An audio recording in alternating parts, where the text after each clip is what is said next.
সমস্ত বাহিনী ধ্বংসের যে কার্যক্রম সেটাকে সার্থক করার জন্যেই তাদেরকে জেলের ভিতরে রাখা হয়েছে। তারা বেরোলে অনেক কিছু জাতি নতুন তথ্য আরও জানতে পারবে। আমাদেরকে অনেক আশা দেওয়া হয়েছে যে এই বিচার প্রক্রিয়া যতটুকু সম্ভব সুষ্ঠুভাবেই হবে।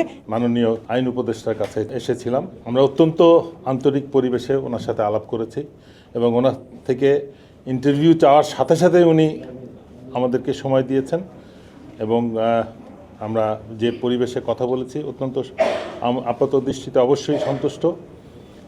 আমরা জেনে খুশি হলাম, যদিও স্ক্রলে দেখছিলাম যে বিডিআর সংক্রান্ত পুনঃতদন্তের একটা কমিশন হয়েছে। আমরা খেয়াল রাখবো নিশ্চয়ই এই কমিশন জাতির আশা পূরণ করবে এবং শহীদ পরিবারেরও ইচ্ছা পূরণ করবে। যদি কোনো ঘাটতি থাকে, আমরা টার্মস অফ রেফারেন্স এখনও দেখি নাই, সদস্যদেরকেও দেখি নাই।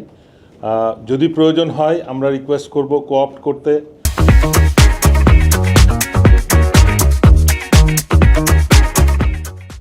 এবং টার্মস অফ রেফারেন্স যদি প্রয়োজন হয় আমরা সাজেস্ট করব যেন এটাকে আরও বেশি কার্যকর করা হয়। প্রথম কমিশনে যেটা ব্যর্থতা ছিল সেটা আরেকবার রিপিট করা যাবে না কোনো অবস্থাতেই, তাহলে জাতি আরেকবার হতাশাগ্রস্ত হতে বাধ্য হবে। এবং আমাদের শুধু না, বিডিআর এবং আর্ম ফোর্সেস এবং বাংলাদেশের সার্বভৌমত্ব রক্ষায় আমরা মনে করি যে বিডিআরের এই তদন্তটা সুষ্ঠুভাবে হওয়া উচিত, যেন জাতি জানতে পারে কারা এই ঘটনাটা ঘটিয়েছে, কে এটার ইন্ধনদাতা, কে অর্থদাতা, কারা কারা ইনভলভ ছিল পরিকল্পনাতে, কারা এই তদন্ত প্রক্রিয়ায় বাধা দিয়েছে এবং যারা আইনি কার্যক্রমে বাধা দিয়েছে, যারা প্রকৃত দোষী তাদেরকে ছাড় পেতে পালাতে সাহায্য করেছে, আবার যারা কম দোষী নির্দোষ তাদেরকে শাস্তির আওতায় এনে একটা জাতিকে একটা চরম বিশৃঙ্খলা এবং পরিস্থিতির মধ্যে ফেলে দিয়েছে। সুতরাং আমি আশা করব যে এই কমিশন বর্তমান যে পরিস্থিতি হচ্ছে অত্যন্ত সৌহার্দ্যপূর্ণ পরিবেশে আমরা এবং এটা সুষ্ঠুভাবে তদন্ত করতে পারবে বলে আমার বিশ্বাস। ধন্যবাদ। কমিশনের সমস্যাটা ওনার সামনে তুলে ধরার পরে উনি কনভিন্সড হয়েছেন এবং অত্যন্ত সুন্দরভাবে বুঝে উনি বলেছেন যে না, কোনো অবস্থাতেই সেই একই ভুল রিপিট হবে না।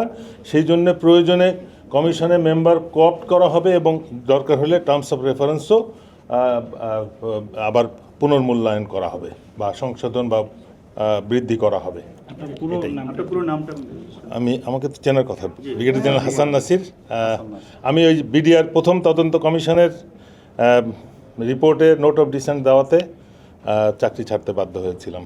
না না না না, ক্রিমিনাল বিচার যেটা চলছে সেটা চলবে, সেটা এখন অ্যাপিলেট ডিভিশনে আছে, ওটার বিচার চলতে থাকবে। বাট এই তদন্ত কমিশন যদি কোনো নতুন কোনো ফাইন্ডিং দেয়, যেটা দেওয়া অবশ্যই দিবে, একটা বিরাট একটা অংশ আইনের আওতার বাইরে ছিল, সশস্ত্র বাহিনীর যারা দোষী প্রকৃত অর্থে তাদের সহযোগিতা না পেলে কোনো অবস্থাতেই এরকম একটা জঘন্য কার্যক্রম করা সম্ভব ছিল না। তারা পুরোপুরি এই তদন্তের এবং শাস্তির আওতার বাইরে রয়েছে, তাদেরকে তদন্তের আওতায় আনতে হবে। মূল পরিকল্পনাকারী এবং বাস্তবায়নকারীদেরকে যদি না আনা যায় তাহলে বিচার হবে না। আমরা এই ব্যাপারে আইন উপদেষ্টাকে অনুরোধ করেছি, যারা নির্দোষ বা যাদের প্রয়োজনীয় শাস্তি পুরো হয়ে গেছে তাদেরকে মুক্তি দিতে হবে, দরকার হলে না পারলে জামিন ইমিডিয়েটলি দিতে হবে। এ ব্যাপারে কোনো সন্দেহের কোনো অবকাশ নাই। এবং এই বিস্ফোরক মামলার নামে যেটাকে একটা মামলা ঝুলিয়ে রাখা আছে, এটা উদ্দেশ্য প্রণোদিত। এটা করে আশা করা হয়েছে যে সমস্ত বাহিনী ধ্বংসের যে কার্যক্রম সেটাকে সার্থক করার জন্যেই তাদেরকে জেলের ভিতরে রাখা হয়েছে। তারা বেরোলে অনেক কিছু জাতি নতুন তথ্য আরও জানতে পারবে। তা সুতরাং তাদের জাতিকে সত্য কথা বলার জন্য, নতুন কমিশনকে সত্য কথা জানানোর জন্য তাদের বেরিয়ে আসাটা জরুরি।